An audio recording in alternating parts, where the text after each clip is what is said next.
শুভ সকাল বন্ধুরা, তোমরা সবাই কেমন আছো? আমি ভালো আছি। আমি আজকে সকালটা শুরু করলাম ফুল গাছে জল দিয়ে। তারপর 2 কাপ চা বানিয়ে নিলাম আমার আর আমার কর্তামশাইয়ের জন্য। এরপরে টিফিনের জন্য নিয়ে এলাম ডিমের পোচ আর বাটার পাউরুটি। তারপরে টিফিন খেয়ে তারপর দুপুরে রান্নার জন্য তোড়জোড়। দুপুরে আজকে বানালাম ঢুলা শাক আর তোমার মাছের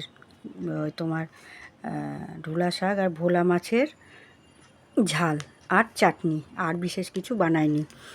তারপর দুপুরে খাবার সেরেই আজ বিকেলে বেরিয়ে পড়লাম কর্তামশাইকে নিয়ে এই নিত্য প্রয়োজনের টুকিটাকি জিনিস আনার জন্য। তারপর কর্তামশাই তারপর চটি কিনলো।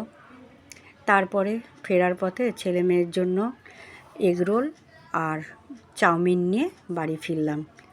তো এই হলো আজকে আমার সারাদিনের কাজকর্ম। তো বন্ধুরা, আজকের আমার এই ছোট্ট ভিডিওটি কেমন লাগলো তো কমেন্টের মাধ্যমে জানাবে এবং লাইক, শেয়ার, সাবস্ক্রাইবার করবে। পাশে থেকো, তোমরা সুস্থ থেকো, ভালো থেকো। আজকের মতো টাটা।